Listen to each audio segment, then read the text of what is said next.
Good afternoon, everyone. My name is Shanice Coriolan, and on behalf of the Education and Professional Development Committee and DEI Committee, I would like to welcome you all to today's webinar entitled Pharmacists as Changemakers, Driving Health Equity and Interdisciplinary Care. We are thrilled to have Dr. Elsen Jacob as our guest who will present. Dr. Elsen Jacob is a Director of Outcomes and Analytics in Immunology and Inflammation at Pfizer. Prior to her role at Pfizer, Dr. Jacob spent over a decade as a clinical pharmacy specialist in various health settings. Most recently, she served as an assistant professor at St. John's University College of Pharmacy and Health Sciences with a practice site at the Mount Sinai Hospital. Dr. Jacob earned her Doctor of Pharmacy degree from St. John's University in Queens, New York, following which she completed a pharmacy practice residency at Brigham and Women's Hospital in Boston, Massachusetts. She also received a master's in epidemiology from Columbia University in New York, New York, and she is a board certified in pharmacotherapy and geriatrics and a certified professional in patient safety. Dr. Jacob is an active member of several pharmacy organizations and has presented talks and research at the local, state, and national levels. She has also published and led research centered around health equity, patient safety, and interprofessional education. She was the 2022 recipient of the New York City Society of Health System Pharmacists Harriet Ellis Healthcare Equity Award and was past chair of the New York City Society of Health System Pharmacists Health Equity Committee. So before we get started, I'd like to share a quick few points. For those who have technological issues during the presentation, please use the chat option to communicate with the office, and every effort will be made to assist in resolution. For those who have questions that you would like to direct to the speaker, please use the question box or chat option, and the CE code for this program will be provided at the end of the program. And I will hand off to Dr. Jacob. Thank you so much, Shanice. It's so good to be with you all today. I'm really looking forward to sharing this talk and also to interacting with you all as well. I just wanted to mention that this first slide has my email and also my LinkedIn QR code. So please feel free to connect with me. I do check my LinkedIn messages. So if you ever want to chat or ask any further questions, please feel free to do so. For some disclosures, like Shanice had mentioned, I work at Pfizer, but today I'm not speaking on behalf of Pfizer. I'm speaking based on my individual expertise, and any opinions that I am delivering or expressed are my own and do not necessarily reflect those of Pfizer.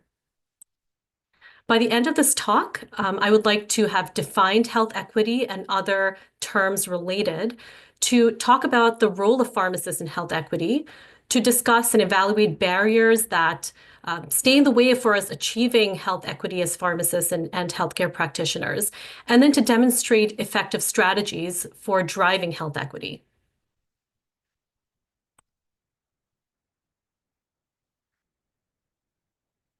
So health equity is defined as the attainment of the highest level of health for all people. And achieving health equity requires valuing everyone equally with a focus and ongoing societal efforts to address avoidable inequalities, historical and contemporary injustices, and also the elimination of health and healthcare disparities. And I'll talk more about healthcare disparities because it's very closely interlinked with health equity. So this picture may not be familiar to you, but something similar might be familiar to you, but it describes the difference between equality and equity. When you think about equality, it's where everyone gets the same, and this is regardless of whether it's needed or right for them. So in this picture, you see that there are a number of folks who are attempting to cross the street, but there is a stair, there's a stair that they have to come down off of, and there's a very basic road sign. So you can see that some folks may experience some difficulties with coming down that stair easily. In equity, everyone gets what they need, and this understands the barriers and circumstances and conditions that everyone experiences. So in this picture, you can see that there's a ramp. There's also the street signs are modified, and it accommodates for folks with various disabilities. And this allows, for example, the person all the way in the back who's using the white cane, who's potentially blind or visually impaired, to come down that stairway with that assistance, and also hearing the sounds that may be coming from that street sign. So that again, takes into consideration every person's circumstance. So health disparities are important because in order to achieve health equity, you have to really eliminate health disparities. So what are health disparities? They're a particular type of health difference that is closely linked with social, economic, and/or environmental disadvantage. And they do adversely affect groups of people who have been systematically experiencing greater obstacles to their health. And this is based on their racial or ethnic group, their religion, socioeconomic status, gender, age, mental health, cognition, sensory or physical disability, their sexual orientation or gender identity, where they're geographically located, or other characteristics that are historically linked to discrimination or exclusion. And all of these various disparities lead to an increased morbidity and mortality that people experience. And all of this is very important because social determinants of health is something that we have all heard about and know about, but these are important to discuss because it contributes to wide health disparities and inequities. So what are they? So they're the conditions in the environments in which people are born, live, learn, work, play, worship, and age. And this affects a wide range of health functioning and quality of life outcomes and risks. So for some examples, and I'm going to go a little bit more further into social determinants of health, but for some examples, access to nutritious food and opportunities for physical activity, education, job opportunities and income, language and literacy skills, racism, discrimination, and violence, polluted air and water, safe housing, transportation, and neighborhoods. All of these are examples of how they can be impactful. And there are these 5 domains of social determinants of health: education, access and quality, healthcare and quality, neighborhood and built environments, social and community contacts, and economic stability. And I'm going to address each of these individually. So when we think about education, access, and quality, we know that higher levels of education increases your likelihood to be healthier and also to live longer. Also, high quality opportunities for education for young folks, so children, adolescents, they're critical. We know that children from low-income families, those with disabilities, and those who face social discrimination experience many disadvantages. For example, they're more likely to struggle with math and reading. They're less likely to graduate from high school or to go to college. They're also less likely to get safe or high-paying jobs, and they're more likely to have health challenges, including heart disease, diabetes, and depression. And another very important concept within that education piece is health literacy. And this can be divided into 2 different angles. So your personal health literacy and organized health literacy. Your personal health literacy is the degree to which individuals have the ability to find, understand, and use information and services to inform the decisions they're going to make as it relates to their health for themselves and for others. And organized health literacy is the degree to which organizations equitably enable individuals to find, understand, and use information and services to inform their decisions around their health for themselves or others. I just want to point out that in Healthy People 2030, it's different than the older versions from 2010 and 2020 in that there's a focus and emphasis on people's ability to use health information, which is why I have that italicized. So you want people to be able to use that information rather than just understand that information. And then moving into health access and quality, we know that many folks in the United States still do not get healthcare services that they need. In fact, 1 in 10 do not have health insurance. And without health insurance, it leads to lots of negative ramifications. So you're less likely to have a primary care provider. You're also less likely to be able to afford healthcare services or medications. So strategies to increase coverage rates are really important to address the access to preventative care and chronic disease management. So being able to get those preventative screenings, that's really important, and also being able to access services based on distance.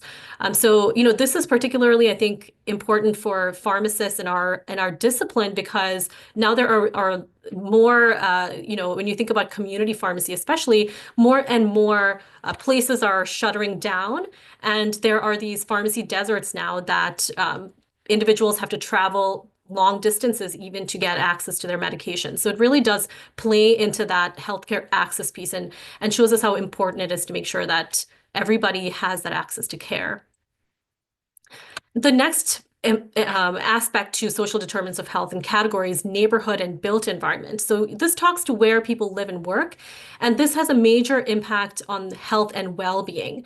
Many folks live with high rates of violence where there's unsafe air or water, and there also are other risks that they experience. And racial and ethnic minoritized folks are disproportionately impacted by this, and also folks with low income as well. The other piece to think about is where you work, because work exposures can be harmful to your health. For example, secondhand smoke. The next final, or not the final one, but one before the final big category here is social and community context. And this talks about relationships with family, friends, coworkers, and your community, and how this can impact your health and well-being. Unsafe neighborhoods and your community context can lead to other troubles, such as being able to afford what you need. And you know that positive relationships at work or at home impacts you in a positive way, but negative impacts can be negatively impactful as well. So, really thinking about some community context and your social context is also important. And then economic stability is the final sort of big category of social determinants of health. And this is the ability to access resources that you need, like affordable housing, healthy foods, and adequate healthcare. In fact, 11.1% of residents in the US live in poverty, and that's a really large number of folks that are being impacted by poverty. So when you think about social determinants of health, when you think about it from health, we know that it has a negative impact on health outcomes. So mortality, morbidity are increased, life expectancy is decreased, healthcare expenditures are more, health status is worse, and functional limitations are also worse. And I'm going to talk a little bit about some data to highlight some of these aspects. So the first one here talks about education. We know that educational level is positively associated with adult health in the United States. And there is even more research that talks to a stronger association in some US states compared to others. But overall, it tends to relate to poorer levels of health when you have lesser educational attainment. So this figure is from a study that was published in the Frontiers of Public Health fairly recently, couple of years ago. And it's talking about your probability of favorable health on the y-axis, and your US states are shown on your x-axis. And these bubbles here in the image here, you can see is your 4-year degrees on the top, the lighter blue bubbles, and then your no 4-year degree is the darker dots in the bottom. And what it shows is that there is an association between your favorable health and your education. So all the way to the right in West Virginia, you see the strongest association, where 69% of adults without a 4-year college degree report being in favorable health compared to 90% of their more educated peers. And that's a gap of 21 percentage points. And there is a gap in every state, but there is lesser of a gap, for example, in Utah, where you see that 85% of adults without a 4-year degree report having favorable health compared to 94% of their more educated peers. So there's still a gap, but there's lesser of a gap. And this is from data from the Behavioral Risk Factor Surveillance System, which is an annual cross-sectional survey of people who are non-institutionalized and adults. And this here is data from the Kaiser Family Foundation, and it's looking at health literacy in that it's connected to limited English proficiency. And you can imagine how that impacts health literacy and access and lots of different ways that it impacts people. But what you can see here is it's broken down by race. And you can see that those who identify as white are all the way on the left compared to other populations. So Hispanic and Latino folks and Asian folks and your Indigenous folks, so American, Indian, or Alaska Native, this AIAN category, and NHPI is your Native Hawaiian or Pacific Islander category. So most of the groups that are folks of color or minoritized groups have worse English literacy proficiency compared to those who identify as white. And that has ramifications for health downstream. And then when you're looking from the economic standpoint, and this is data from the US Census Bureau, and it's looking at median household income, and it's broken down by race and also origin. So when you're looking at the various categories, what you see here are folks who identify as Black have lesser household income, so median household income, compared to white folks, and Asian folks have the highest here, and Hispanic folks, so Latin X Hispanic folks also have lower than white folks and Asian folks, and that all races category. So you can see that there's clearly disparities in terms of median household incomes as it relates to race. And then looking more further into this household income and how this can impact health and mortality. This is data this was a study that was published in the JAMA in 2016, and this data was based off of tax records, and this is between 1999 and 2014, and the mortality data was obtained from the Social Security Administration death records. And these data were used to estimate race and ethnicity adjusted life expectancy at 40 years of age by household income, percentiles, and taking into account various differences in life expectancy.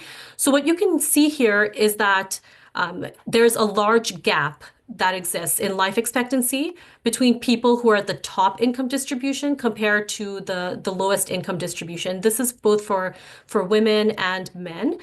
So what you can see here is that there's a gap of 15 years in life expectancy between that lower and higher income category for men, and 10 years for women. So that's a really large gap that exists between the high income households and low income households.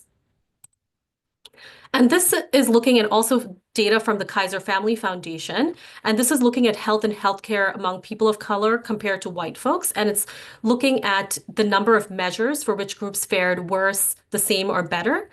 And all of these are statistically significant. So what you can see here is that there were large numbers of measures that Black folks reported having worse outcomes compared to those who identified as white. And the same was for Hispanic folks, Indigenous populations, and also your Hawaiian Native Pacific Islander groups. And the only group that had better outcomes that were reported were with the Asian category here. So, again, this shows that there are disparities in health and healthcare across race and ethnicity. And then this is the last figure in this portion before I go into pharmacist role. But I really wanted to point this out because it's something that I think there's more of a focus and highlight of this, but there's still not enough being done. So this speaks to maternal mortality per 100,000 births by race and ethnicity between 2018 and 2022. And what you can see here is those who identify as Black have disproportionately higher maternal mortality compared to all other groups. And that really speaks to discrimination and racism that folks encounter, including in healthcare. So it really speaks to, for us as pharmacists and healthcare providers, what can we do to make sure that these disparities and these, really egregious differences do not exist? So to talk a bit more about pharmacists, I want to first touch upon some background, and all of this should be very familiar to most folks. So we know that pharmacists are considered the most accessible healthcare members of the team, and we're integrated into a number of different clinical practice settings. We also have the training and the experience to recognize and improve health disparities. And there's an opportunity for pharmacists to collaborate interdisciplinarily and also to be present at different levels of leadership. And all of this can be ways that we can improve communities because we have that background, that training, and where we're positioned. And this really is a figure that I really like. And it speaks to that growing appreciation that your context as a patient is encompassed by your interpersonal, organizational, and community interactions. So this is talking about this upstream, midstream, and downstream impact. And where, as pharmacists and others, we can really address care for patients. So downstream interventions, they're really impacting individuals and they're targeting clinical care.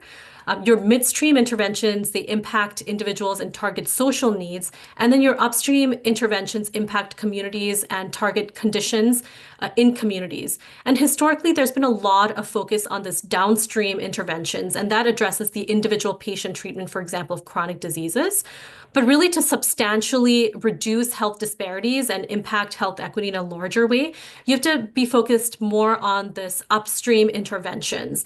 And this addresses communities and social and economic conditions. Really, all of these are important, but if you want to have that larger impact, it's really that upstream ways and strategies and tactics. So going through, particularly from the pharmacist and how we can impact health equity, you can think about it in a three-level way. So you have the patient's ways to impact patients, practice impacts, and then community impacts. So to discuss this more, from a patient perspective, it's really providing culturally sensitive patient education, thinking about medication affordability for patients, adherence interventions that we can think about and provide. From a practice perspective, your primary prevention strategies are important, also social needs screening and referrals to services, and then interdisciplinary collaboration. And then thinking about it from the community side of things, how do you engage the community needs assessment and planning and political advocacy?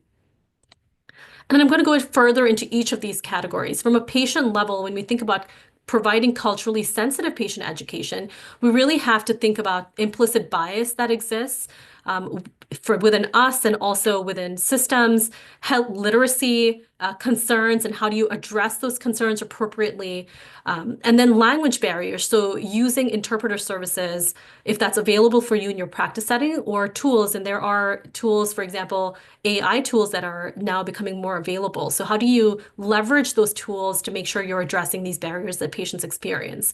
Medication affordability, this is something that's more in our wheelhouse than any other discipline, I would say.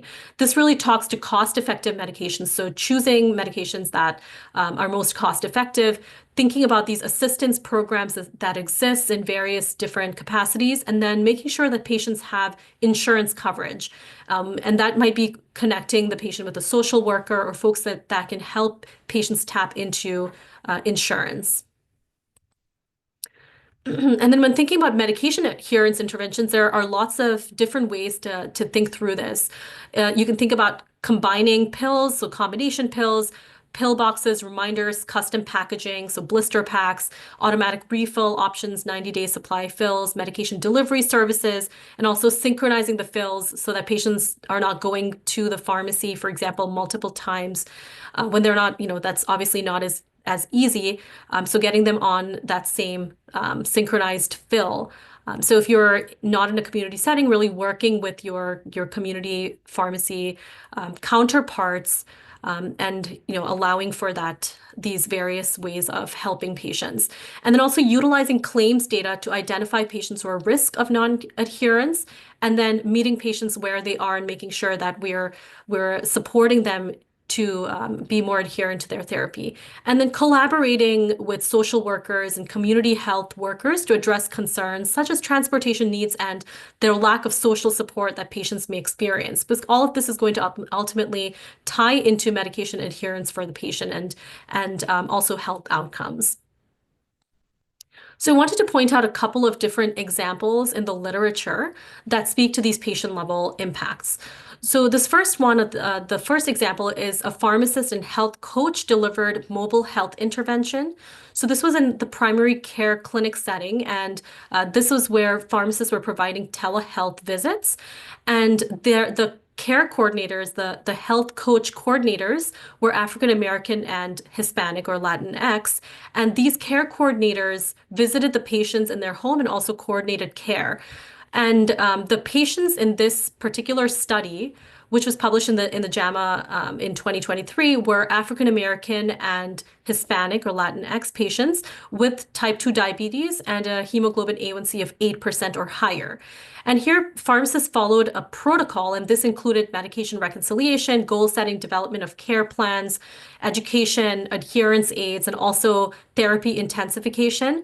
And what they saw, and all of this was to support adherence with their therapy. And what they saw was that the patient's hemoglobin A1C improved in the intervention group. So there was a 0.79% reduction in their A1C compared to the control group, which was referred to as a waiting control because these were patients who eventually were going to get into the program. And there they had a statistically significant difference here where they had a 0.24% reduction. So there was clearly more of a reduction in the patients who had that pharmacist intervention along with the health coach. The next study here was a student pharmacist-led Arab American health program. And the setting here was in community centers, faith-based centers, and grocery stores. And what the intervention included was having culturally sensitive screening services, which were targeting common health disparities that were seen in Arab Americans. And it involved 8 cardiometabolic screenings in 4 community health classes. And the impact here, the biggest impact here was that 20% of all patients that the student pharmacist screened were referred to further medical care. So these folks would otherwise have not had that referral to care if the student pharmacist did not engage with them. So it really speaks to, even when you're in training, there's a lot that you can do. So for any student pharmacists, who are on the call, it's something for you to think about. At the practice level impact, so going into the next level, you're thinking about primary prevention strategies. So immunization, health and health risk screening, points of care tests, disease state management, classes, educational classes, smoking cessation counseling, opioid harm reduction interventions, oral contraceptives. Here, you can also think of pharmacists being the providers of frontline clinical advice, and all of this intended to, in different ways, reduce healthcare utilization. And also this includes telehealth services and increased accessibility to care and therapy that come with those types of services. Social needs screening and referral can also fall in this practice level impact. So collecting social history, identifying the various social determinants of health that are related in needs, and also assessing how these issues can impact adherence. And then also referring patients to support services or facilitating that. So this, for example, can be food pantries or transportation services. That can be really impactful to patient care. And also another important aspect of this is interdisciplinary collaboration. Here you can think about CDTM, conducting screenings, monitoring lab values, adjusting or prescribing medications, collaborating with providers to make those therapy recommendations that improve care and reduce cost. And also you have this timely initiation of therapy. And also finally, it's partnering with social workers and community workers to address social and economic needs and help hospital readmissions and improving transitions of care as well. So I wanted to point out a couple of different examples. So the first example here was published in the New England Journal of Medicine in 2018. And this is talking about a Black-owned barbershop collaboration with pharmacists.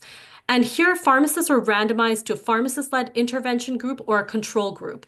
And pharmacists who were in this study were practicing under collaborative practice agreements, and they were able to measure blood pressure, prescribe or adjust antihypertensive medications, and provide disease state specific education and obtain point of care labs. So these were for patients who had hypertension.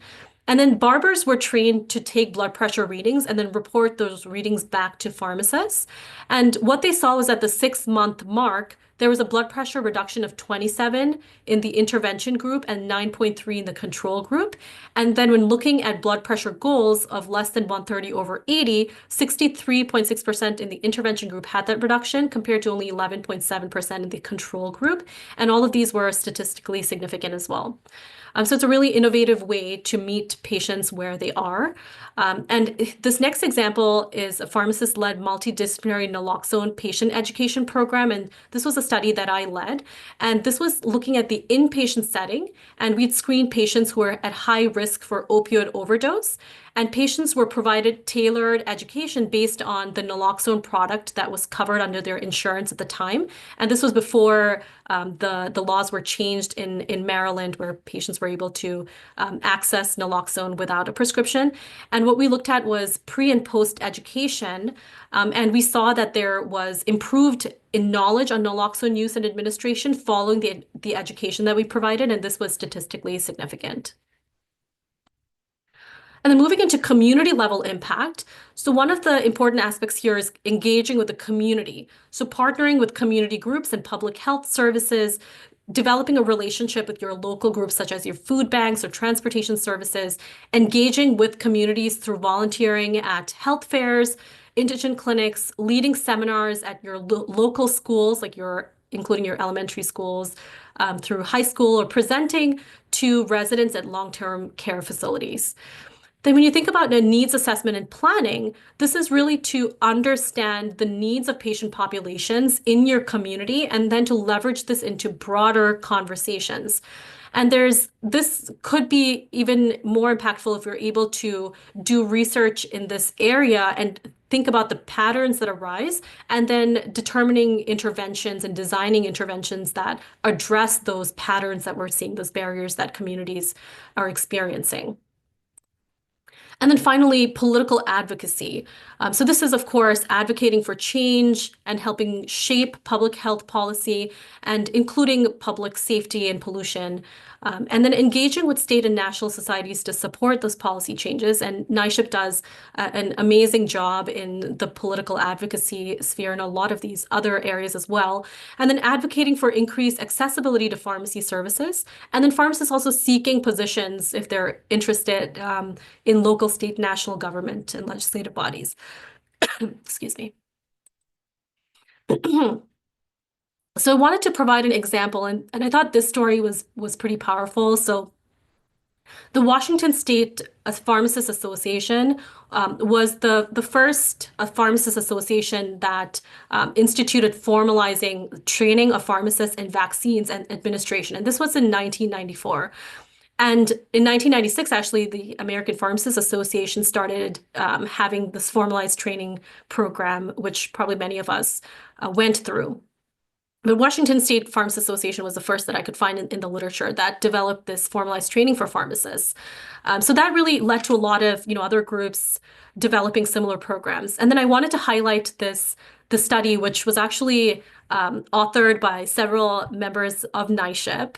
And this was a Montefiore study, and this was based on a 2007 point of distribution exercise, which included pharmacists and vaccinated 942 healthcare workers in a 4-hour period.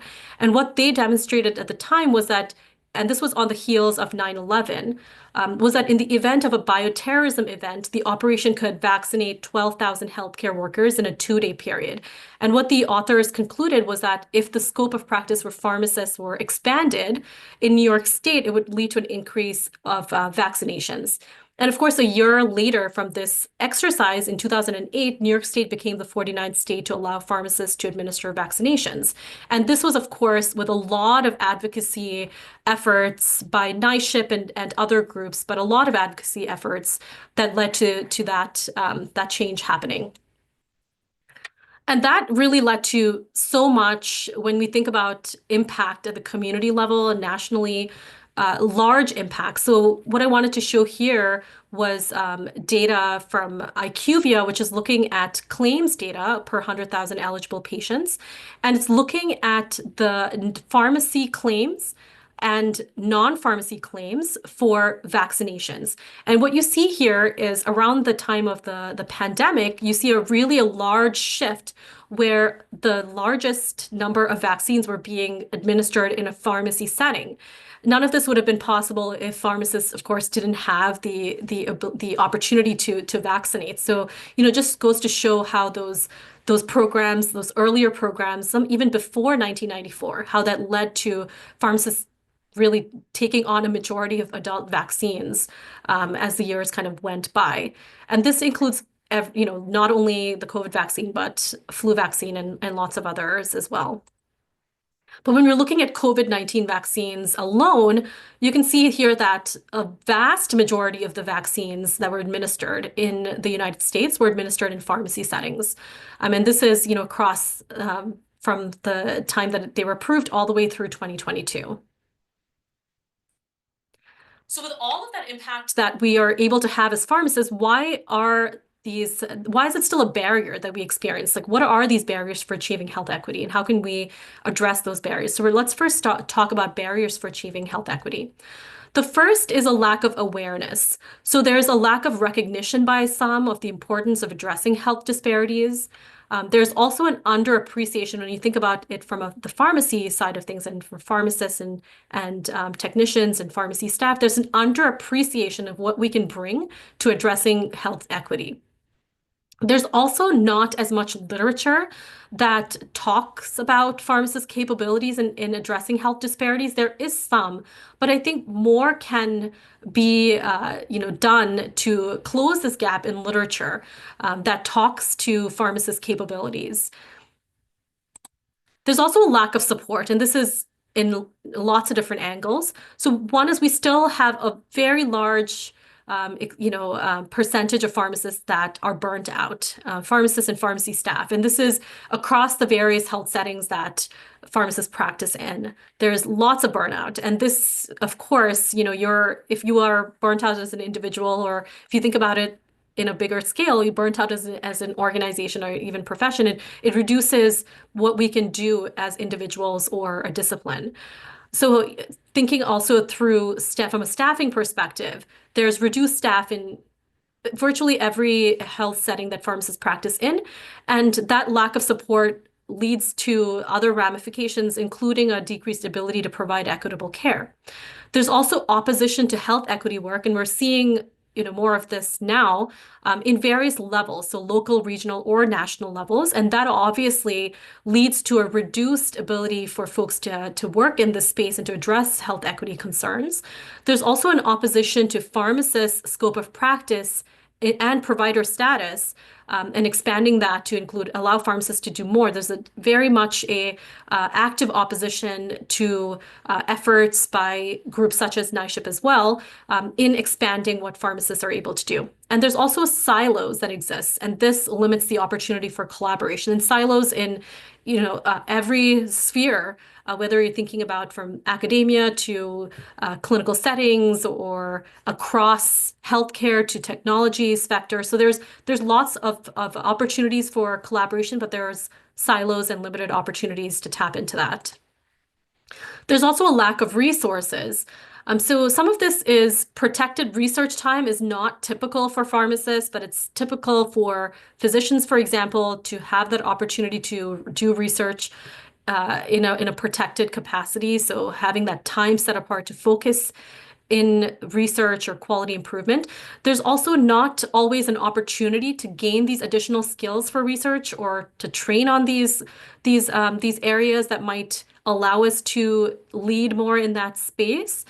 There's also limited internal and external funding opportunities for pharmacists. And some of this is tied to a lack of awareness for opportunities that exist. And some of it is lack of mentorship to tap into those funding opportunities, whether internally within our own settings that we practice in, or externally as well. So when we think about these barriers that we experience, how do we think about strategies for achieving health equity? So there are a number of strategies that I that I learned about through my own research, but also that I thought about. So one is education. So training pharmacists and student pharmacists on health disparities. That's really critical because then with that knowledge, you know, where can you sort of impact health disparities in your own setting, in your own way. Also, gaining cultural competence and cultural humility is critical. So this is the ability to interact effectively and respectfully with patients and even your colleagues from different groups. How do you meet people where they are? And thinking about their social, cultural, linguistic needs, and being open to that. And then also developing a research skill set that allows us to expand our pharmacist-led research or projects. So, you know, there's lots of programs out there that allow pharmacists to do that. So maybe it might be, something for those who are in the leadership sphere to think about setting time apart or encouraging folks, providing funding to develop research skill sets. The next is to teach and empower pharmacists to be change makers and disruptors. And I know a lot of pharmacists are able to do this and do this, but having that support to think about innovative ways that we can impact patient care. And then educating other healthcare disciplines and disciplines outside of healthcare on what pharmacists are trained to do and our capabilities. There's a lot of wrong information out there on what pharmacists can do. There have been statements made by various organizations that really paint a wrong picture in pharmacist training and education. And in order for us to change that perception, we really have to take it upon ourselves as a discipline, as individuals, to talk to folks about what it is that our training looks like and what we're able to do. Then disruption and innovation, this is, again, to broaden this a bit more, to build community that's centered on disruption and good disruption. So how do we think about innovative ideas and how do we know who is in our network who thinks in this light that we can talk about, that we can together plan and strategize. And then on this note, developing and piloting, publishing, and incentivizing innovative practice models. That's really critical. And that's happening, I know, in lots of different organizations, lots of different settings. But it's something that I think we can do more of. And then developing novel partnerships. This is with educational institutions and programs, community organizations, foundations, industry, and lots of other arenas as well. The other piece is utilizing artificial intelligence and technology. This is something that is more and more going to become commonplace. So how do we use this in a good way to ensure that we're addressing health disparities and allowing folks to get closer to health equity? And then also social media, using that as a platform or an avenue to shift the dialogue around what pharmacists can do to enhance health equity.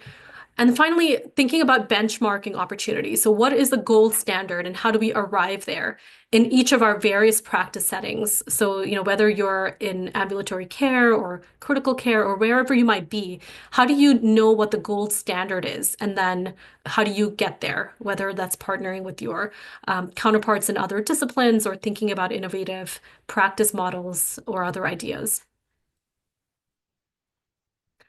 And support is also very, very important as a strategy for achieving health equity. And this could be in various different ways. So how do you address burnout in a way that people know you're supporting them as individuals in their care setting? You know, are you thinking about ways to not only from a mental health point, but also your infrastructure that allows people to know that it's okay to take time off if you're sick, for example, lots of different ways to think about addressing burnout, right? So, individually in your own practice setting, how do you make sure that the individuals in your organization are not experiencing burnout in the ways that they are? And that could be by providing support for pharmacists and staff, compensating pharmacists and staff fairly, so that they stay and that they're happy to do what they're doing. And then also securing protected research time. That's important if you want to see more literature that's out there that shows the capabilities that we as a profession have. And speaking to that research, having pharmacist-led research, collaborating with folks in other disciplines as well, thinking about cross-institutional collaborations, that allows us to exchange ideas and think about novel ways and approaches, collecting data purposefully. So what is it that is important to study? How do you collect it in a meaningful way? And then measuring health disparities and health outcomes. So you're able to see the gaps that exist in your care settings, and then how do you think about closing those gaps that exist? That's really important for allowing us to get to a space where equity is addressed appropriately.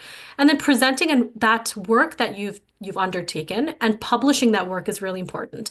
I know this is really a gap that exists across our practice settings in pharmacy.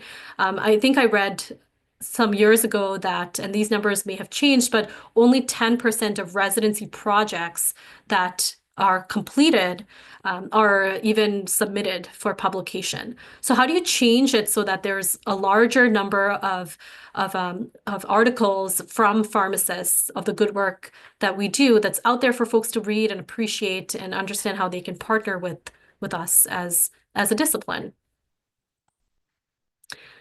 And policies and legislations, another very critical piece and something, an area that NYSCHP really is a leader in.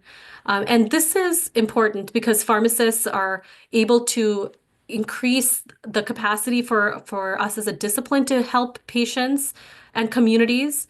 But when we also think about it from the institutional level in our own organizations, it's important for pharmacists to participate in policy development. Our lens is very unique, I think. It's very impactful when pharmacists are at the table at those conversations. So being involved at the institutional level, finding out if there are committees that we're not a part of as pharmacists that we could be a part of, and showing interest and being a part of those conversations, that's really important. And then also working towards enabling pharmacists to practice at the top of our education. We practice at the top of our license and we talk about that a lot, but we're educated way beyond what we can practice in. So how do you get to the point of being able to use the learnings that you've had, the experiences that you had, to practice in that way? So practicing at the top of our education would be a really great goal for us to set. So some key takeaways from this talk. So when you think about it, there's so many ways that pharmacists can impact health equity. And health equity is the attainment of the highest level of health for all people. And pharmacists do have a very important role in addressing health disparities and achieving health equity. And this can produce impact across the patient settings, practice settings, and community settings and levels. And there are many barriers that pharmacists face when seeking to achieve health equity, and this could be a lack of awareness, support, and resources. And ultimately, developing innovative strategies to address health disparities will allow pharmacists to bring communities closer to health equity. And with that, I want to thank the committee, the Health Equity DEI committee for inviting me to give this talk, and NYSCHP for inviting me to give this talk. I'm really so happy to be here to present this. And just again, wanted to share my contact information and my LinkedIn if anybody wants to connect and talk afterwards.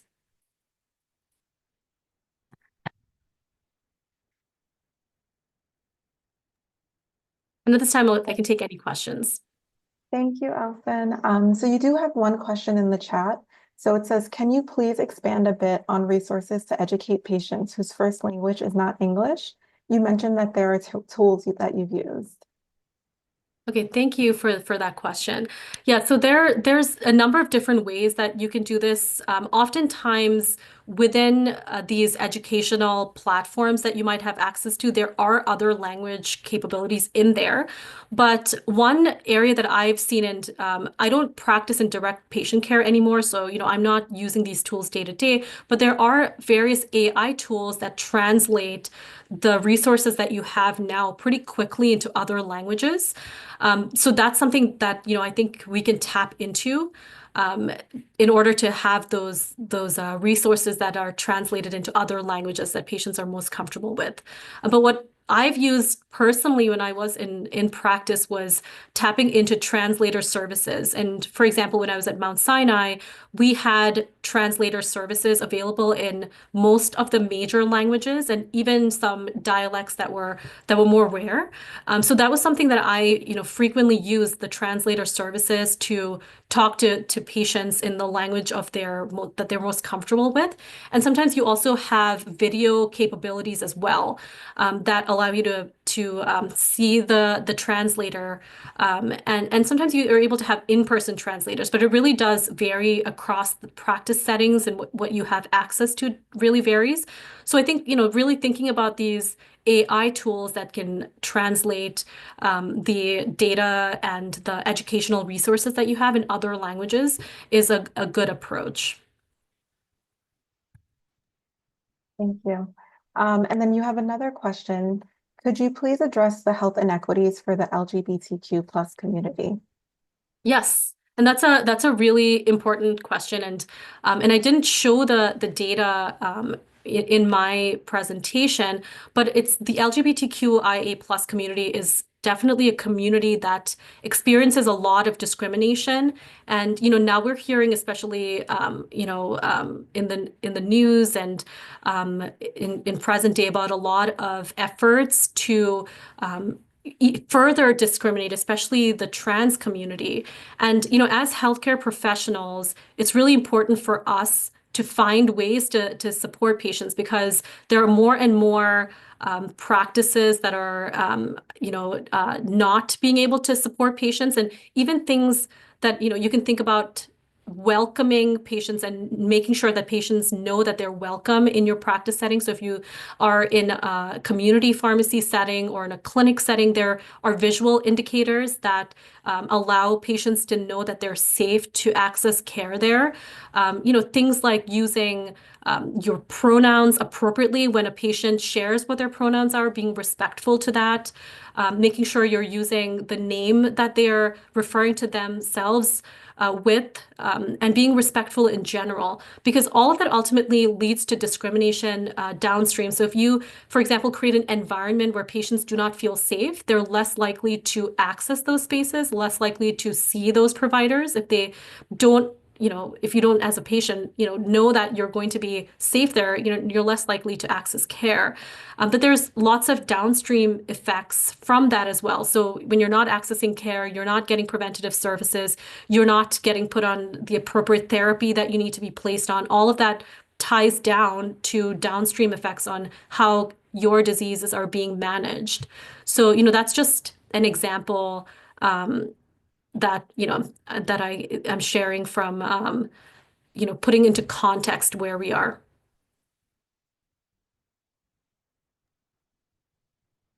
Thank you. And I actually have a question. Yes. So what metrics would you recommend that should be used to measure the success of pharmacist-led health equity programs? You may have touched on it a bit before. Yeah, thank you so much, Shanice. So I think it really varies by your practice setting. So, for example, if you're in a hypertension clinic, like the example that I showed, right, you're looking at blood pressures and you're looking at a comparison between folks that did not have that service versus not. But you can think about it from your own individual practice setting. So if you're, practicing in a transitions of care clinic, you can think about readmission rates. If you're practicing in most settings, you can actually think about quality of life. That's something that spans disease states, but there are very specific measures for the conditions that you're treating or managing. So I would think about being specific to the outcomes that's in your purview, if you will. But you can think about things like change in education level, patient satisfaction, access to care, in various ways. So are you connecting the patient to the appropriate providers? You're connecting them to services. There's so many ways that you can capture the impact that you have in every setting that you practice in as a pharmacist, I think. So, thinking through what it is that you're looking at, and what patient population are you managing, and the ways that you're delivering care on a daily basis, but you haven't captured that information. And if you're interested to talk further about your own settings, I'd be more than happy to chat with you about your own settings. So just wanted to say that. Thank you. And I definitely agree. As someone who works in ambulatory care, there's a lot of opportunities for just improving patient outcomes and having that impact. And also just collaborating with the team, especially like an interdisciplinary team. Yeah. And I know that, Shanice, in your practice setting, you do a lot of collaboration with multiple disciplines, including community workers and social workers, which is not something that other folks in other settings may have access to, but I know you do really amazing work. And I know that, lots of folks on this call, can think through their own practice settings and how you can make an impact too. Yeah, yeah. And I have one last question. So how do you think the pharmacy profession can shift the narrative from being medication focused to becoming leaders in holistic patient care and equity? That's a great question. I think that we are there in terms of the ways that we provide care, I think in lots of settings. But when you look from the outside looking in, that's not necessarily the way that we're viewed. People still tie us so closely with product and medications, and we're not compensated for all of the clinical work that we're doing.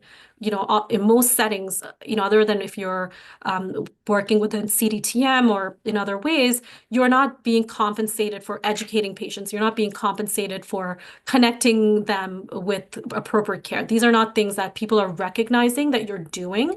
So I think being vocal about the care that you're providing outside of drug and pointing it out, because I think oftentimes, and I've been here too, you don't want to come across as you're bragging, or you're not sort of accepting as this is something I must do. But people don't recognize it outside of the pharmacy setting that you're thinking along these lines or doing these things. So I think, just being vocal about, hey, I am working in all of these areas. I just wanted you to know that I am engaged in this and I want to be able to support you and work closely with you. For example, if you're working with a social worker or physician, being very vocal about what it is that you can do. I think that's really important, just to change the perception that other disciplines have about pharmacists.